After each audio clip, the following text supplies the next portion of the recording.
नमस्कार, स्वागत है आपका खास मुलाकात में। आपके साथ मैं हूं अभिषेक कात्यायन और ख़ास मुलाकात में आज हमारे साथ एक ख़ास मेहमान जुड़े हैं जिन्होंने बिहार के पूर्णिया ज़िले को अपनी कर्मस्थली बनाया है।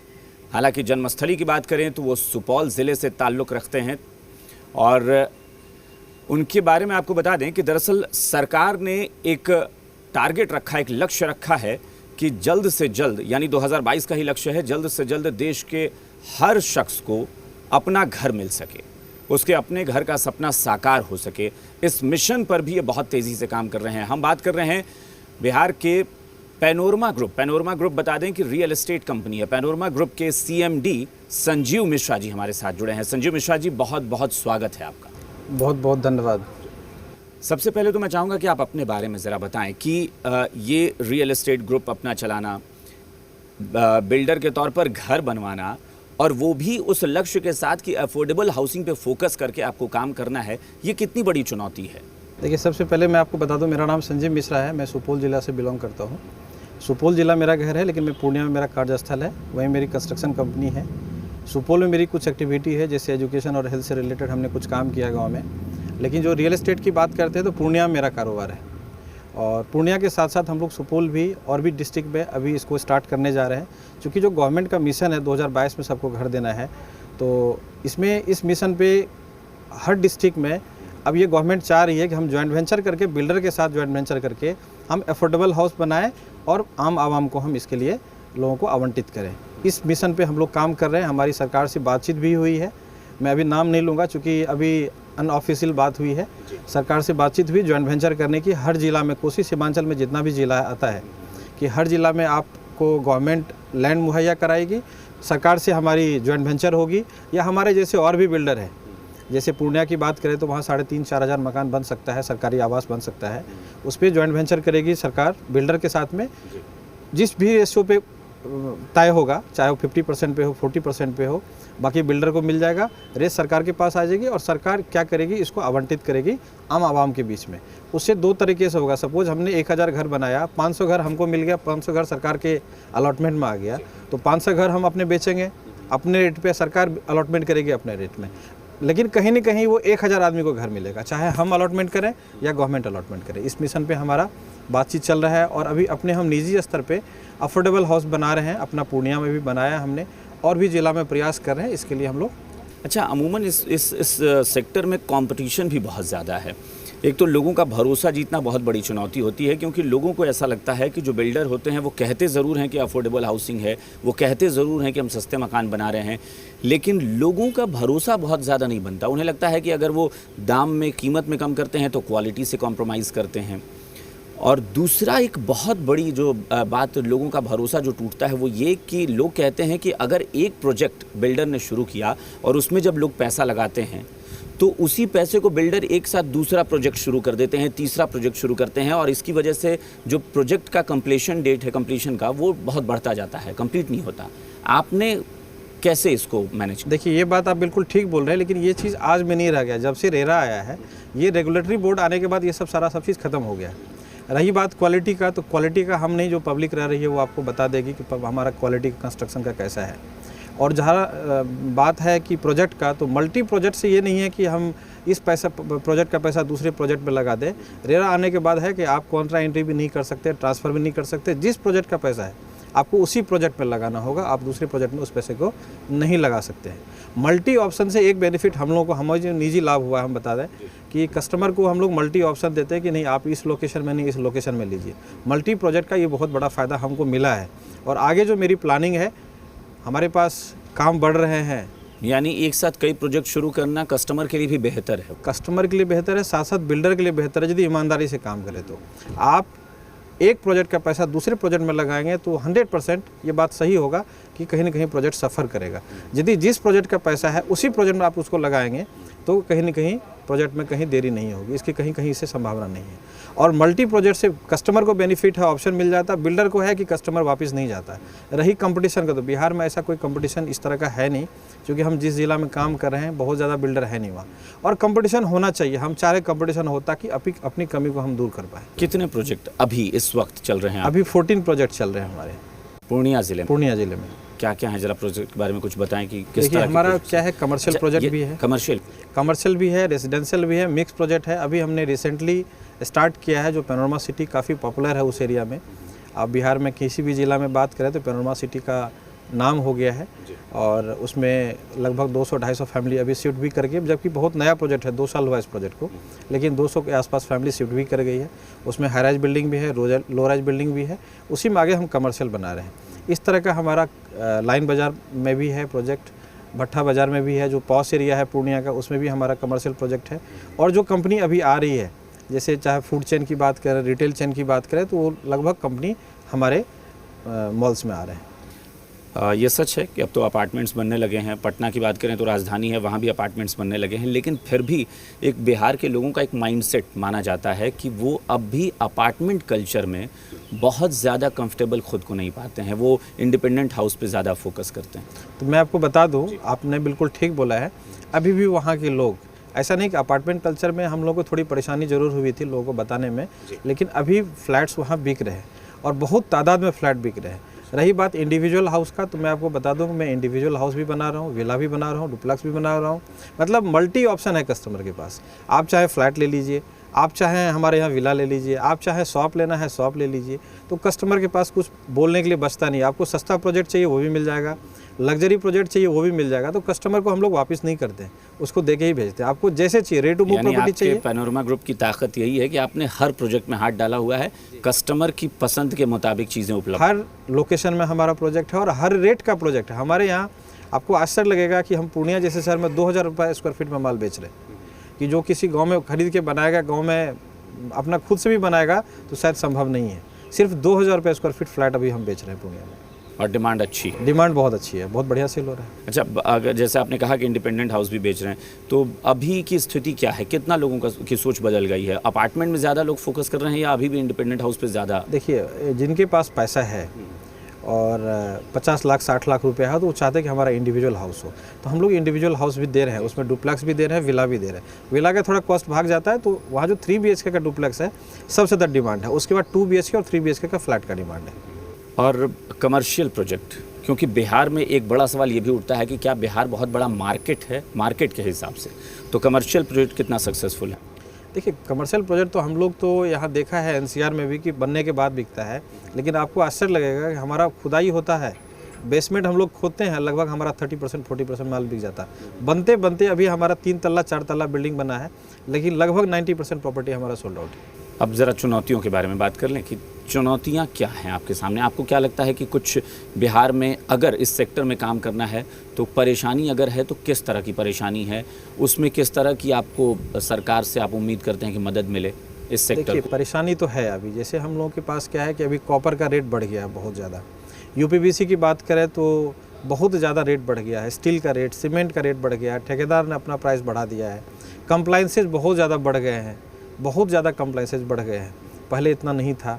अभी कंपटीशन, रेट की बात करें तो रेट को लेकर के हम लोगों को बहुत ज़्यादा दिक्कत आ रही है कि अपना जो कॉस्टिंग हमने निकाला था और हमने जो मार्केट में प्राइस दिया हुआ है वो आज से कोविड से पहले का रेट प्राइस था, जो 4000 साढ़े 4000 जैसे बालू का कीमत था, लेकिन आज की डेट में बालू उस कीमत में नहीं मिल रहा है, गिट्टी उस कीमत में नहीं मिल रहा है। हमारा वायर खरीदने जाते तो लगभग 30% प्राइस बढ़ गया है। तो ये सब चैलेंजिंग है हमारे लिए, जो हम सरकार से उम्मीद करते हैं और हम लोगों ने रिक्वेस्ट भी किया है सरकार से कि गिट्टी बालू कंट्रोल रेट में हम लोगों को मिले तो हम लोग बहुत बेहतर कर सकते हैं। और जो मोदी जी का सपना है 2022 में सब इंसान को अपना घर हो, हर व्यक्ति को अपना घर हो, इसमें कहीं न कहीं सरकार को भी सरकार के लिए भी हम लोग काम कर रहे हैं। अपने तो करें, ठीक है, व्यापार है, 2 रुपये कमाना है। ये जो बिहार में पिछले कुछ सालों में बालू को लेकर जो बहुत ज़्यादा जी बहुत ज़्यादा हम लोग को परेशानी बहुत ज़्यादा परेशानी है, तो सरकार से हम यही अपील करेंगे कि हम लोग को गिट्टी बालू में मदद करें। तो जो सरकार की योजना है कि 2022 में सबको घर देना है, उसमें कहीं न कहीं हम लोग एक सरकार को एक तरह से मदद कर रहे हैं। अच्छा, एक तरफ ये एक बिजनेसमैन के तौर पर काम करना, हालांकि उसमें भी आपने अफोर्डेबल हाउसिंग पे फोकस किया है ताकि लोगों को सस्ते घर मिले, लेकिन फिर भी है तो एक बिज़नेस। एक तरफ बिजनेसमैन के तौर पर काम करना, दूसरी तरफ एक स्कूल और हॉस्पिटल गांव में जाकर बनाना, क्यों? ये मतलब ये समाज सेवा का दिमाग में था या फिर उसमें भी आपको लगता है कि वो बिज़नेस पर्पस से भी बहुत बेहतर रहेगा? देखिए, मैं वो यदि बिजनेस पर्पस से बनाता कि स्कूल, तो मैं गांव में नहीं बनाता, क्योंकि जिस तरह का स्कूल हमने अपने गांव में बनाया है, यदि मैं किसी सिटी में बनाता तो कहीं ना कहीं मैं बहुत पैसा कमाता, लेकिन गांव में बनाने का एक ही उद्देश्य है कि जिस मिट्टी पे हमने जन्म लिया है, जिस गांव में मेरा जन्म हुआ है, कि वहाँ के बच्चे, वहाँ की सोसाइटी में लोग आगे बढ़े। तो आगे बढ़ने के लिए हर व्यक्ति को आप मदद नहीं कर सकते हैं इंडिविजुअली, तो उसके लिए सबसे बेहतर उपाय मेरे दिमाग में आया, क्यों ना हम अपने गांव में एक अच्छा एजुकेशन का प्लेटफॉर्म दें, ताकि बच्चे वहां पढ़े और पढ़ लिख करके जब बाहर निकलेंगे तो वो भी हमारे तरह गांव के बारे में कुछ सोचेंगे।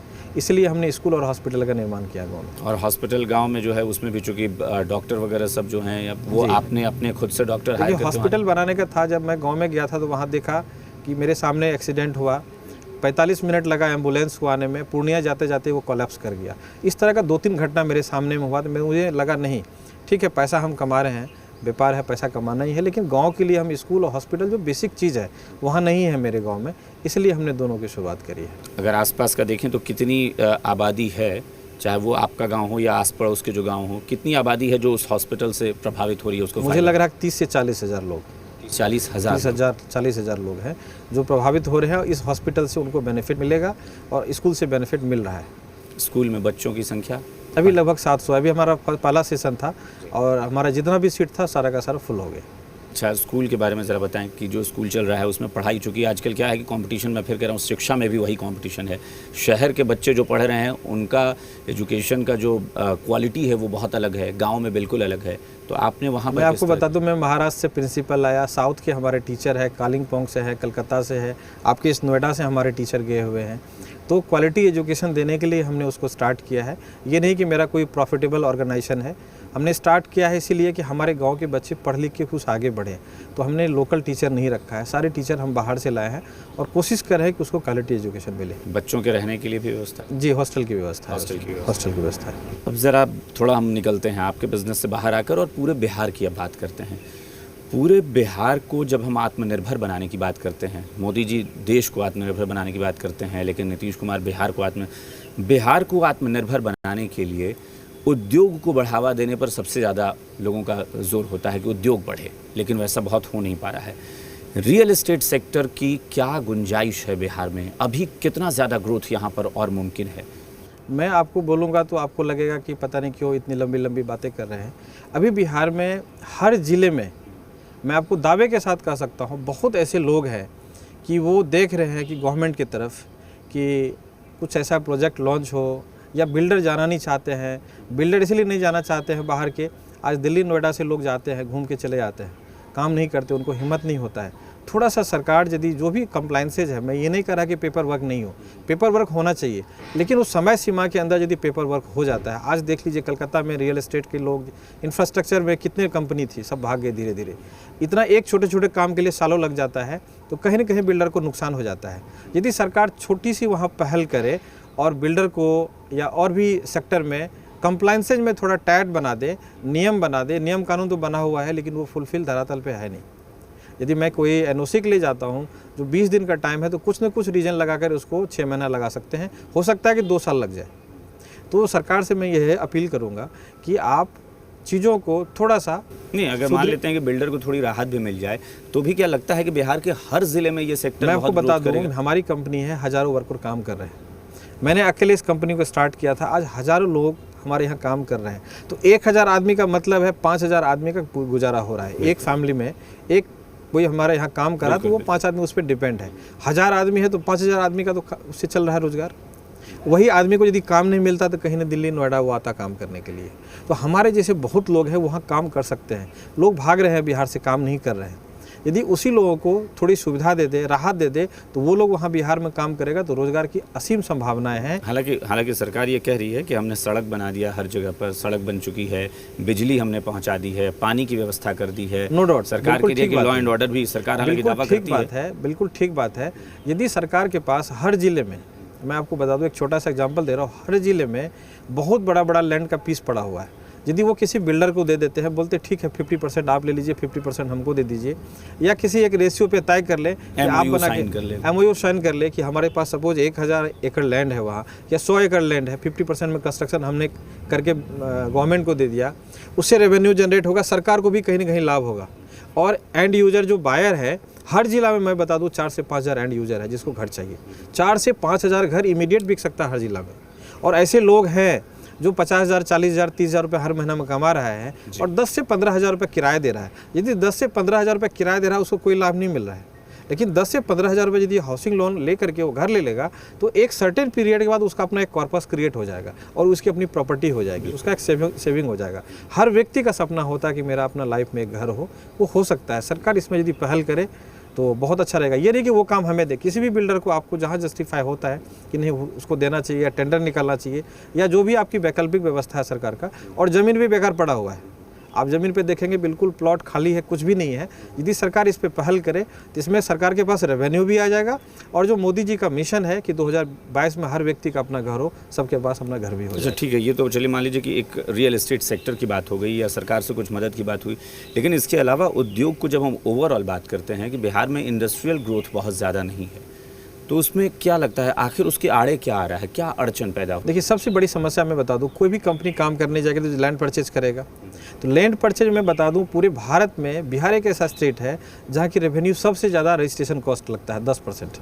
पूरे भारत में कहीं नहीं है, सिर्फ बिहार एक ऐसा स्टेट है जहां आप सपोज 1 करोड़ रुपए का लैंड खरीदते तो 10 लाख रुपए सरकार को आपको वहाँ रजिस्ट्री कॉस्ट देना पड़ेगा, जो कि बहुत ज़्यादा महंगा है। और रही बात बिजली का, तो बिजली सबसे ज़्यादा हमारे यहाँ बहुत दुर्भाग्य है हमारे लिए कि हम लोग 8 रुपये यूनिट पे करते हैं, जो कि दिल्ली में जहाँ हम लोग बैठे हुए अभी, यहाँ 4 से 4.5 रुपये बिजली कॉस्ट है। मतलब यहाँ जो बिजली बिल किसी का 2,000 रुपये आता है तो बिहार में उसका 4,000 रुपये आएगा, प्लस उस पर सेस लगता है, टैक्स लगता है, GST लगता है। तो कहीं ना कहीं 2.25 गुना 2.5 गुना बिजली का बिल पे करना पड़ता है। तो कैसे कोई, मैं बिजनेसमैन हूँ, मैं व्यापारी हूँ, मैं कैसे जाऊँगा बिजनेस करने के लिए? आपका बिजली महंगा बहुत ज़्यादा है, टैक्स बहुत ज़्यादा है, रजिस्ट्री आप ज़मीन लेते हैं तो लैंड कॉस्ट भी बहुत ज़्यादा है, रजिस्ट्रेशन कॉस्ट भी बहुत ज़्यादा है। अभी उत्तराखंड में मैं बात करूं बद्दी का, तो वहाँ 10 साल लोगों ने क्या किया, सरकार ने 10 साल टैक्स फ्री कर दिया, तो वहाँ जा रहे हैं बिजनेसमैन काम करने के लिए। आपका पूर्णिया से बाहर निकलने का भी इरादा है इस कारोबार को लेकर? मैं कोसी सीमांचल में अपना पैर फैला रहा हूँ और हम लोग 4-5 जिला में एक साथ अभी रिसेंटली हम लोग काम स्टार्ट करने वाले हैं। स्कोप है बहुत? जी, स्कोप बहुत है, हर जिला में स्कोप, हर जिला में स्कोप। अच्छा, इसके अलावा रियल एस्टेट के अलावा भी कुछ करने का आपने सोचा है? नहीं, अभी तो हम लोग रियल एस्टेट, हेल्थ और एजुकेशन में हम लोग इसी पर फोकस कर रहे हैं। तो हेल्थ एजुकेशन के बारे में वहाँ अपने गांव से अलावा कहीं नहीं? वो तो हमारा समाज सेवा एक तरह से हमने था कि स्कूल हॉस्पिटल हमारे गांव में होना चाहिए, वहाँ ज़रूरत है, हॉस्पिटल नहीं था, स्कूल नहीं था, इसलिए हमने स्टार्ट किया। मेन अभी हम लोग रियल एस्टेट में ही काम कर रहे हैं। अच्छा, रोज़गार को लेकर अब बताइए ज़रा कि रोज़गार, चूँकि यूथ के लिए सबसे बड़ी समस्या इस वक्त बिहार में भी वही है, रोज़गार और पलायन बहुत ज़्यादा। आपने कहा कि 1,000 लोगों को फिलहाल आप नौकरी दे रहे हैं, यानी 5,000 लोग आश्रित हैं आपके उस कारोबार पर। क्या संभावनाएं हैं रोजगार की बिहार में? और देखिए, रोजगार जब तक उद्योग नहीं आएगा, आपके मुताबिक रियल एस्टेट सेक्टर एकदम बूम पर आ जाए तो कितने रोजगार की संभावना? मैं आपको बता देता हूँ, यदि सरकार थोड़ी सी पहल करे, जो मैंने बताया जॉइंट वेंचर का, तो उसमें लोगों को घर भी मिलेगा। और मैं आपको बता दूं, सिर्फ ये नहीं कि मेरे यहाँ सिर्फ 5,000 आदमी उस पर डिपेंड करता है। मैं जिनसे गिट्टी लेता हूँ, जिनसे बालू लेता हूँ, जिनसे मैं ईंट लेता हूँ, वो भी कहीं न कहीं डायरेक्ट इनडायरेक्ट रूप से हम लोग इन्वॉल्व हैं और उनसे, हमारे से भी उनका बिजनेस चल रहा है, उनसे हमारा बिजनेस चल रहा है। मैं किसी से ईंट ले रहा हूँ, मैं 1 से 1.5 करोड़ ईंट लेता हूँ किसी से, तो 4 भट्ठा है, तो 4 भट्ठा में लगभग 800 मजदूर काम करता है। तो कहीं न कहीं ये कंपनी यदि काम कर रही है तो मजदूर के साथ साथ हमारे ऑफिस स्टाफ के साथ साथ इनडायरेक्ट रूप से पैसा उनके पास भी जाता है। मैं केबल परचेज करता हूँ या जो भी रॉ मटेरियल परचेज करता हूँ, तो कहीं ना कहीं पैसा तो उनके पास भी जाता है, उससे बिजनेस का सृजन हो रहा है, वो लोग भी उस पर डिपेंडेंट है इनडायरेक्ट रूप से। तो यदि इस तरह का इंफ्रास्ट्रक्चर पर यदि फोकस गवर्नमेंट करे तो रोजगार का सृजन होगा और जो पलायन है कहीं हद तक रुकेगा। राजधानी पटना, इसके बारे में भी कहा जाता है कि जो डेवलपमेंट हुआ है वो बहुत सिस्टमेटिक तरीके से नहीं हुआ है, बहुत प्लान डेवलपमेंट नहीं हुआ है। तो राजधानी पटना के बारे में जब हम ये सवाल उठाते हैं तो दूसरे ज़िलों के बारे में भी इसी तरह की बातें हो सकती हैं। आप जब अपना प्रोजेक्ट शुरू करते हैं तो किस तरह की प्लानिंग करते हैं, क्या सोचते हैं कि किस तरह का डेवलपमेंट होना चाहिए? देखिए, बिल्डर कहीं भी काम करेगा, आप कैंपस के अंदर तो प्लानिंग आप कर दीजिएगा। मैंने अभी जो सिटी बनाया है उस सिटी में मैंने सीवर, नाला, रोड, बिजली, पानी सारी सुविधा दी हुई है। अपना हमने खुद का व्यवस्था किया है कि बाहर पानी हमारा वाटर लॉगिंग ना हो, हमने सब व्यवस्था किया है। लेकिन जब आप कॉलोनी में घर बनाते हैं तो नाला का सुविधा जैसे सपोज नहीं है। अभी तो देखते हैं धीरे धीरे नगर निगम ठीक काम कर रहा है वहाँ, तो वहाँ व्यवस्था नहीं हो पाती, जिससे लोगों को दिक्कत होती है। तो सोसाइटी के अंदर सुविधा होती है, बिना प्लानिंग का हम लोग काम नहीं करते हैं, लेकिन सोसाइटी के बाहर लोगों को फिर दिक्कत होती है। इस तरह के किसी प्रोजेक्ट पे आप काम कर रहे हैं जहां सरकार अभी कहती है रेन वाटर हार्वेस्टिंग की, वहां पर वे पूरी हमारे यहाँ रेन वाटर हार्वेस्टिंग है, हम लोग करते हैं, बिल्कुल करते हैं। सोलर एनर्जी पर फोकस? सोलर एनर्जी हमारा जो नया प्रोजेक्ट अभी लॉन्च हुआ, उस पर सब पे हम लोग सोलर लाइट लगा रहे हैं। इवन बाउंड्री वाल पे वर्टिकल गार्डन बना रहे हैं। हम लोग का जो बाउंड्री वाल मिलेगा आपको पूरा वर्टिकल गार्डन मिलेगा, बाउंड्री वाल दिखेगा नहीं, कंक्रीट कम से कम दिखे, ज़्यादा से ज़्यादा ग्रीनरी हो, उस पर भी हम लोग काम कर रहे हैं। चलिए, भविष्य के बारे में कुछ प्लान, फ्यूचर का प्लान क्या है? भविष्य के बारे में 14 प्रोजेक्ट आपने बताया ना? जी जी 14 प्रोजेक्ट हैं, तो हम और लोग कितने भविष्य में प्रोजेक्ट आपके सुपौल pipeline जिला में? से हैं हम, तो सुपौल जिला में काम करना है। उसके साथ साथ कटिहार, भागलपुर, दरभंगा, इन जिलों में हम अभी बहुत जल्दी काम करने वाले हैं। बहुत कितने जल्दी प्रोजेक्ट पाइपलाइन में लगभग हैं? अभी 12 से 13 जिला में हम लोग सोच रहे हैं कि इसको बहुत जल्दी, जितना जल्दी हो सके लैंड एक्वायर हो जाएगा और हम लोग काम शुरू करेंगे। और कुल कितना वक्त आपको हुआ ये पूरा कारोबार करने में? कारोबार तो मैं काफ़ी टाइम से कर रहा हूँ, लेकिन पहले मैं पार्टनरशिप में करता था, अभी इंडिविजुअल 5 साल हुआ है। 5 साल। 5 साल में आपने 14 प्रोजेक्ट अपने लॉन्च कर दिए। जी, उसमें से 4 को हम पोजीशन भी दे दिया, 4 प्रोजेक्ट मेरा पोजीशन है। चलिए, यानी आप इस पर पूरा फोकस रखते हैं कि क्वालिटी से भी कॉम्प्रोमाइज़ नहीं करना, और टाइमिंग भी मायने रखती है कि आप जितनी जल्दी टाइम से पहले हम लोग टाइम से पहले करते हैं। चलिए, उम्मीद करते हैं कि आप जो आगे भविष्य में प्लानिंग कर रहे हैं वो भी पूरा हो, और बिहार के विकास में आपका योगदान मुझे लगता है बहुत ज़रूरी है, क्योंकि आपने समाज सेवा को भी चुना है एक रास्ते के तौर पर कि वो भी करते रहना है। उम्मीद करते हैं कि आपको कामयाबी मिले और आप इसी तरह से लोगों की मदद भी करें, अफोर्डेबल हाउसिंग पे और ज़्यादा आपका फोकस हो। बहुत बहुत शुक्रिया हमारे साथ जुड़ने के लिए। तो ख़ास मुलाकात में आज बस इतना ही। देखते रहिए जी बिहार झारखंड। नमस्कार।